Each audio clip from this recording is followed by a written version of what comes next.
O Senhor esteja convosco. Ele está no meio de nós. A proclamação do Evangelho de Jesus Cristo segundo São Lucas. Glória a vós, Senhor. Muitas pessoas já tentaram escrever a história dos acontecimentos que se realizaram entre nós, como nos foram transmitidos por aqueles que, desde o princípio, foram testemunhas oculares e ministros da palavra.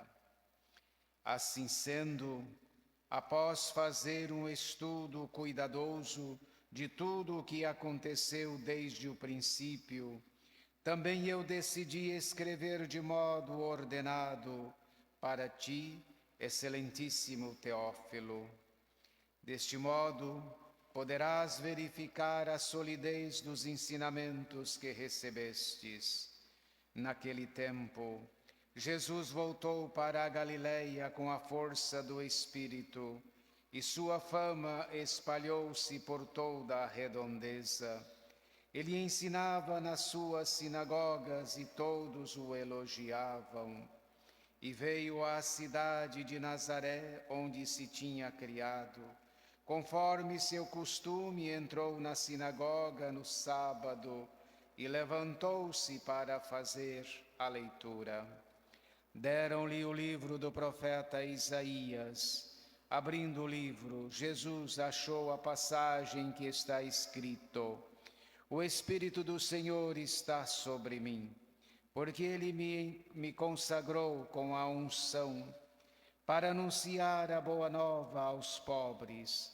Enviou-me para proclamar a libertação aos cativos e aos cegos a recuperação da vista, para libertar os oprimidos e proclamar um ano da graça do Senhor. Depois fechou o livro, entregou-o ao ajudante e sentou-se. Todos os que estavam na sinagoga tinham os olhos fixos nele. Então começou a dizer-lhes: Hoje se cumpriu esta passagem da Escritura que acabastes de ouvir. Palavra da salvação. Glória a vós, Senhor.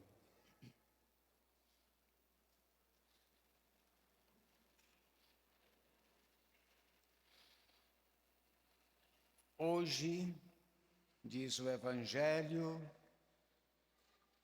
se cumpre o que vocês acabam de ouvir. É a mesmíssima coisa para nós. Hoje, nesse momento, se cumpre o que nós acabamos de ouvir. O que nós acabamos de ouvir? Que Deus veio para nos libertar, para nos salvar. Que Deus veio para dizer para nós que o Espírito Santo nos liberta, nos salva.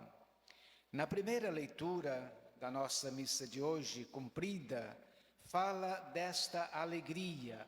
O povo ficou muito alegre ao ouvir, ao escutar a palavra pronunciada. E é assim, todas as missas, todas as nossas leituras que fazemos da palavra de Deus, Deus nos fala. Por isso que nós deveríamos sempre estarmos de coração atento, aberto, para podermos ficar sensíveis, cientes, neste momento, o que Deus me fala. Preparando esta homilia, fiquei pensando, a nossa vida de chegar para a missa começa na nossa casa, na nossa preparação para irmos à missa, no nosso desejo de irmos à missa, do nosso caminhar, do nosso gesto, da nossa disposição. Então, se nós estamos procurando a casa de Deus, nós estamos procurando literalmente o próprio Deus. E ao chegarmos na casa de Deus, a nossa atenção, os nossos, aqui no Evangelho fala olhos fixos, a nossa atenção, os nossos olhos fixos em quem? Em Jesus. É Ele que vai falar, é Ele que vai falar, é a sua palavra que é anunciada, é a sua palavra que é proclamada, é Ele que nós viemos encontrar, é Ele que nós viemos com a disposição, com o desejo de estar cada vez mais perto dEle. Portanto, se nós estamos com esta predisposição profunda, com certeza, de um jeito ou de outro, Ele nos falará. Feliz se estivermos atentos e atentas. Felizes se estivermos profundamente receptivos e receptivas para estas palavras. E como nós vamos ouvir? Nós vamos ouvir na nossa realidade humana, na nossa realidade diária, no nosso contexto, na nossa história, nesse momento, porque a graça é sempre atual. A graça não é de um tempo cronológico, a graça é sempre atual, é nesse momento agora. E ela sempre nos atualiza para podermos viver em profundidade o mistério amoroso de nosso Senhor. Por isso é graça, mesmo que às vezes nós não prestamos muita atenção, mesmo que às vezes nós não nos atinamos para esta profundidade do amor de Deus por nós. Mas é sempre assim, é sempre assim. E por isso que a gente não sabe muito, mas a gente é sempre atraído. Mesmo quando a gente está meio desanimado, às vezes meio com preguiça, ou às vezes cansado, a nossa consciência diz, eu preciso ir à missa, eu quero ir à missa. Eu quero escutar a palavra de Deus que será anunciada. Eu quero estar diante do altar de nosso Senhor. Eu desejo isso. Eu busco esta realidade. Então, a graça de Deus, devagarzinho, devagarzinho, vai orientando e moldando a nossa vida para compreendermos estas dimensões bonitas da palavra de Deus. E na segunda leitura da carta aos Coríntios, que é do capítulo 12, primeira carta, também cumprida, São Paulo usa a imagem do corpo humano, com todos os seus órgãos, com tudo aquilo que tem, para dar-nos a noção de como é a comunidade. Na comunidade, na igreja, as realidades são amplas. Os acontecimentos são amplos, as atividades são amplas, a solicitação de participação é ampla. E cada uma destas solicitações, dessas realidades, cabe cada um de nós. Na igreja cabe todos nós, sem exceção, nos nossos devidos lugares, lá onde nós nos encontramos bem, lá onde a gente pode exercer uma vivência da nossa fé pelo nosso batismo, que a gente chama o compromisso comunitário. Então, se a gente pegar a paróquia, tem tantas atividades, tem tantos grupos, tem tantas pessoas que atuam, tem tantas pessoas que exercem a função de ligação, de intermediação, tem tantas funções nas lideranças. Isto é a comunidade. Mas se a gente pegar também nossas famílias, a gente compreende que é assim. Embora nossas famílias estejam ficando cada vez menores, mas é assim. Pega uma família, pai, mãe, filhos, e vem a família. Depois vem netos, depois vem bisnetos. Cada um de um jeito, cada um de uma maneira, mas todos pertencendo à mesma família. Cada um expressando uma compreensão de entendimento da mesma realidade que acontece no interior de uma casa. Quando a gente é mais gente e as famílias eram um pouco maiores, cada um dos filhos, cada uma das filhas compreende, entende a mesma palavra que o pai e a mãe diz para todo mundo.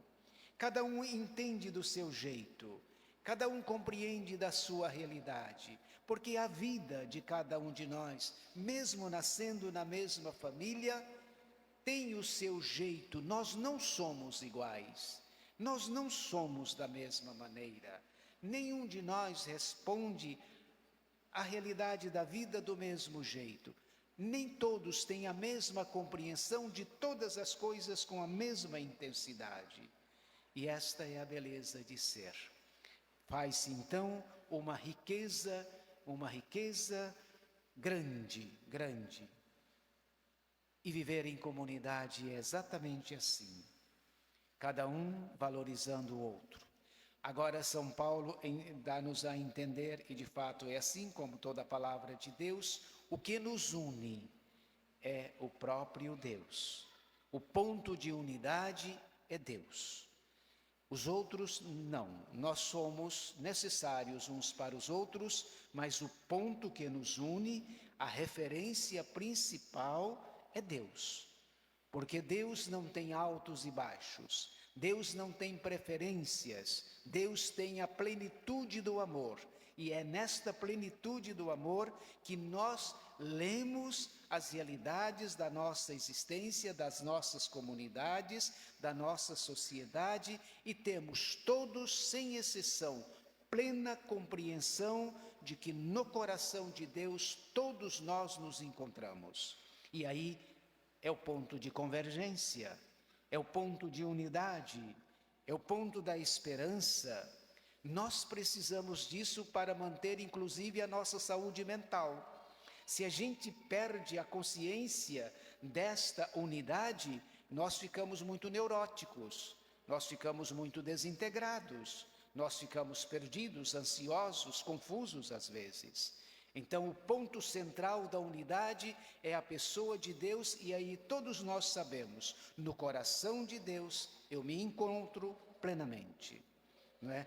É isso que São Lucas está escrevendo a esse Teófilo. Não é? Assim é. Por isso, todos com os olhos fixos no Senhor. Ele é a nossa referência.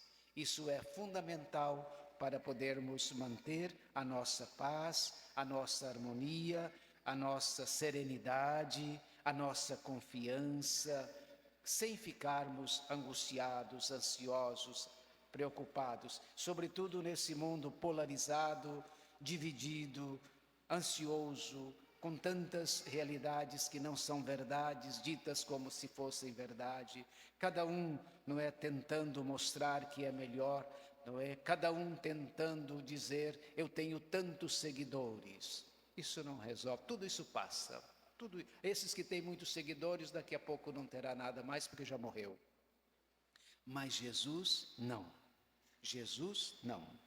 Ele é Deus. E a Ele nós seguiremos com todas as forças, com todas a nossa fé e a nossa esperança. Se a gente tiver, irmãos e irmãs, selado,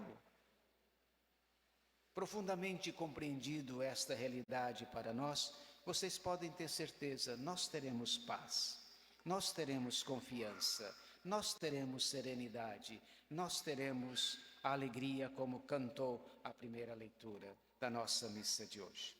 Fiquemos um pouquinho em silêncio, pedindo ao nosso Senhor que nós compreendamos a grande verdade da unidade do seu amor, nesse corpo que é o mundo, que é a própria realidade humana. Deus é o coração, é o centro.